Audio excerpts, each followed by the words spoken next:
What's up, Dan fans? Hey, so today I'm going to be reacting to For All. It's a Roy Khan cover featuring Jacob Ka and Gabriel Belozi. So let's go ahead and get the show on the road. Don't forget to like and subscribe.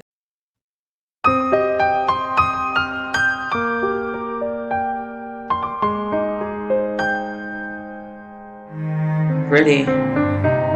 For all the things I wanted to become, and all the things I could have been, for waiting for the writing on the wall so long, for all the things I had and lost again, for every time I failed to lift your name in the night. Lord Almighty,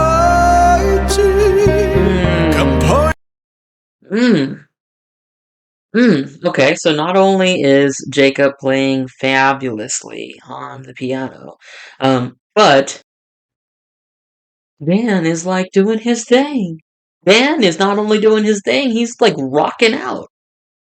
And I mean rocking out in a totally different way. I don't mean like rocking out. I mean like he is doing his thing. He is touching hearts.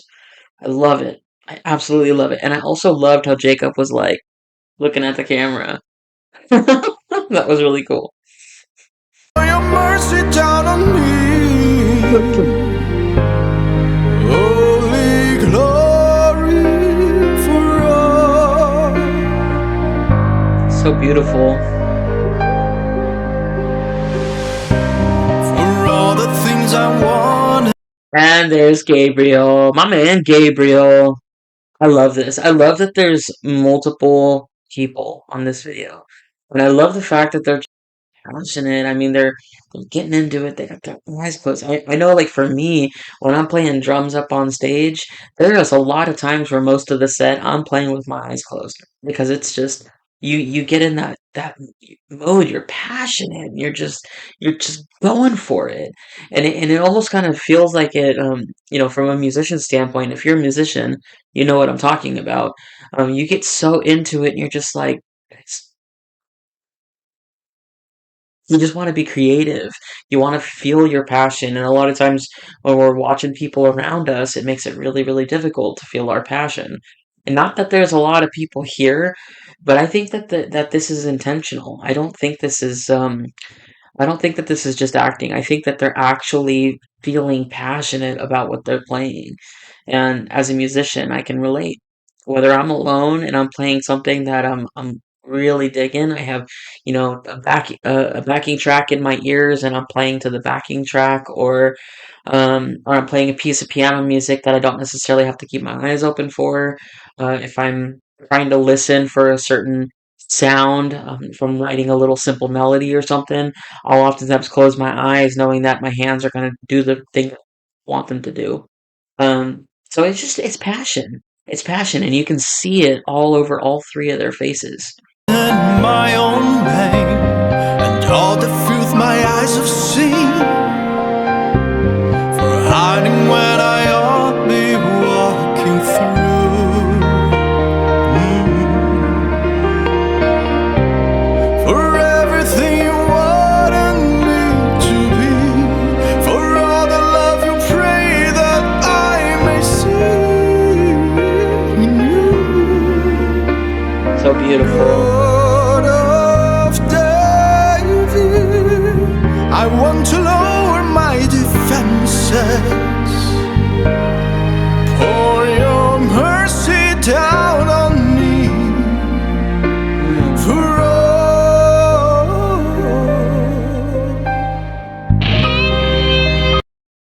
Okay, I'm gonna get so much crap for stopping it just now, right at the beginning of a solo, but I will back it up, I promise. I will back it up. Just wanted to make a quick comment on, and again, this is my first time listening to this, so didn't know that there was gonna be a guitar solo right there.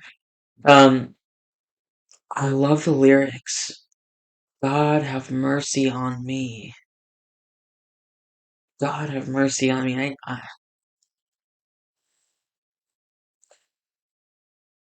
Such a beautiful statement.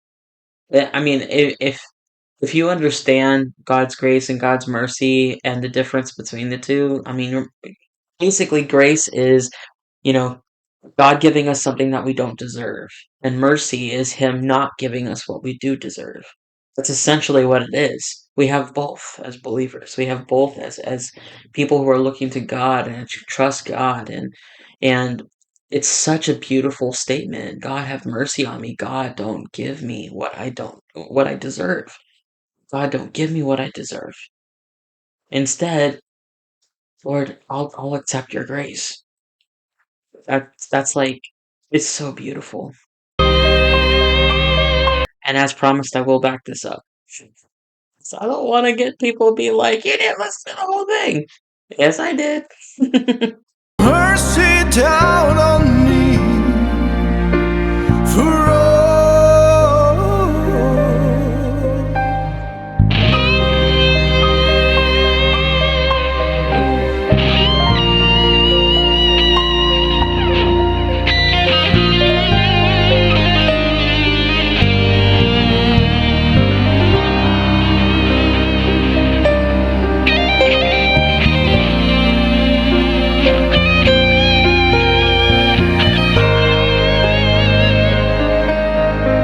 That whammy bar.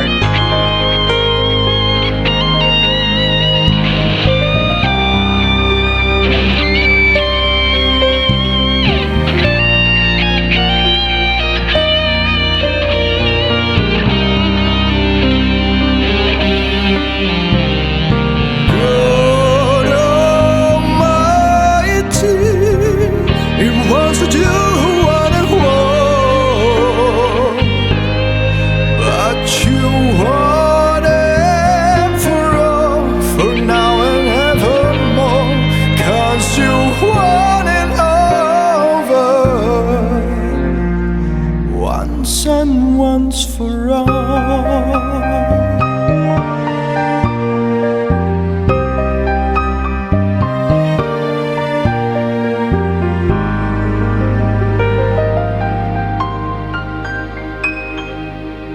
Mm.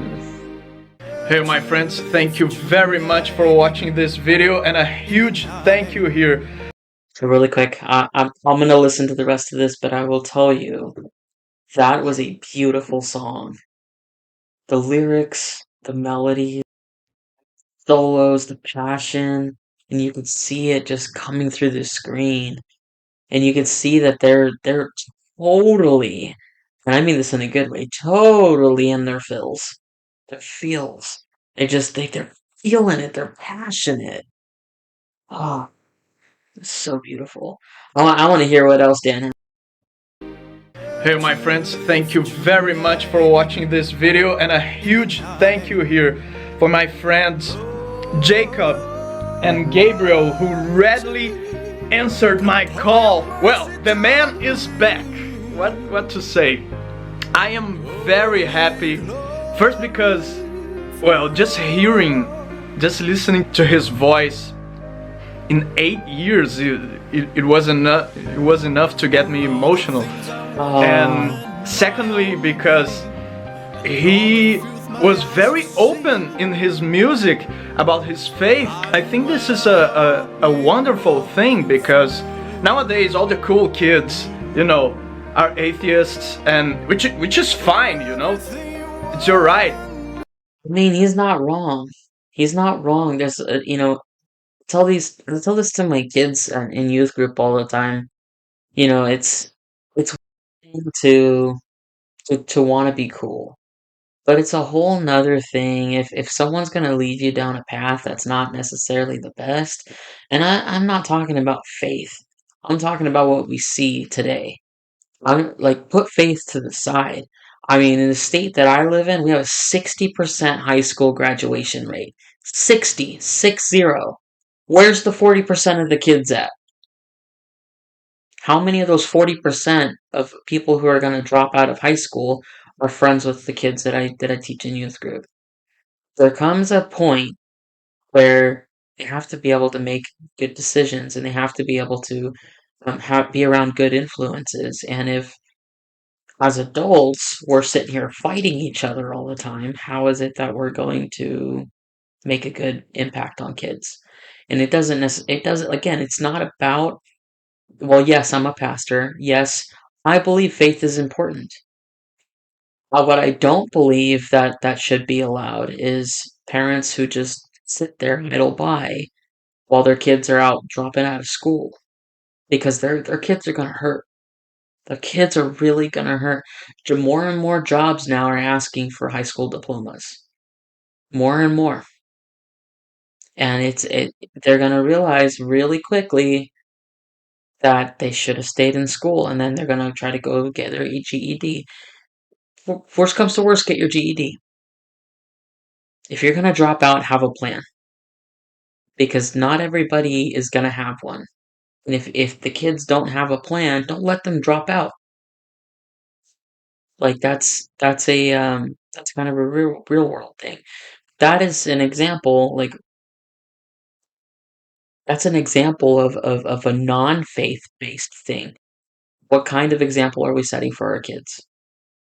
Just saying. I have 3 step kids, so And it doesn't make you a bad person by no means. yeah, having a different faith than me does not make you a bad person. But I am not a cool kid. Never was, never cared to be. Nowadays, it's not political. Yeah, the coolness of the cool kids who are not taking life seriously, it's dragging other kids.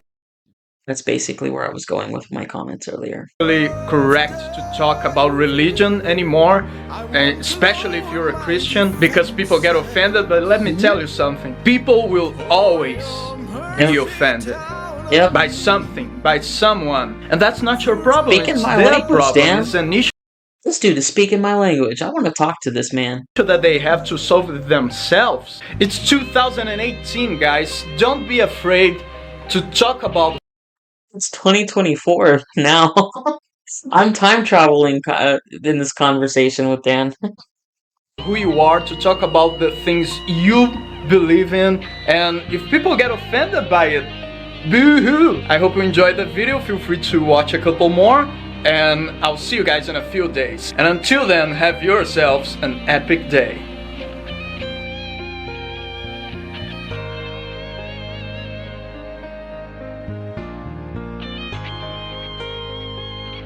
Dan is hardcore.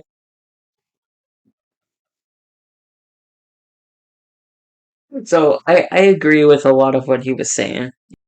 I don't think that someone having a different faith than me is gonna it's not gonna offend me, it's not gonna move me. Why? Because, well, one, I have my opinions, I also have my faith. I believe that faith is different than religion, and a lot of people have been commenting of like, why are you pushing your religion? Well, I'm not technically pushing anything. It's a reaction video. I am a pastor, and typically pastors have a faith that they live their life based off of. That's a reality, okay? But the other reality is that I don't believe that you can love people and truly love people if you're constantly pushing. For instance, if I'm sitting here saying, "Hey, here's a Bible," smack upside the head because you have a different faith, you're not going to want to listen to a word I'm saying. That's not what love is about. You know, and I will share a story from the Bible because I think it's relevant. When Jesus met the woman at the well, he didn't sit there and condemn her. He didn't sit there and tell her how she was wrong and all these things she's doing wrong. He sat there and had a conversation with her. He knew her. He knew that she had been married 5 times. He knew that she didn't currently have a husband. And he also knew that she was going to go back to the town and bring all the men with her. So Jesus is not the kind of God who is going to sit there and bash someone else because they don't believe. He's going to sit there and love them, just like he sat there and loved me. And if you hear something in the background, it's my dog. But Jesus is not the kind of God, and you'll see me wearing a Hellfire shirt, or Hellfire Club shirt from Stranger Things. Yes, I like that show too. But anyway, that's not the point. The point is that Jesus loves all people. and he's going to try to go have a conversation with you. And if I was a messed up person, which I am a messed up person, if I were to live based off of the flesh and what my thoughts were on a constant basis, I think that I would be in a really, really difficult place. I think it would be very, very hard to sit there and love other people because I would be so consumed with my own personal biases that I didn't see that other person for who they are, a person. And Jesus did the same thing. And I believe that Jesus met me where I was at. I was in my darkness. When I didn't know him. When I didn't have a relationship with him. When I was struggling. And so it's only fair to say, hey, Lord, I'm going to do the same thing. I'm going to love people where they're at. Doesn't matter if they have a different belief than I do. Do I want to share the love of Jesus? Absolutely. But as a pastor, I'm not called to convert people. I'm called to share the gospel. That's it. That's basically what it comes down to. Aside from that, guys, I hope you have a wonderful rest of your night. Don't forget to like and subscribe. Take care for now.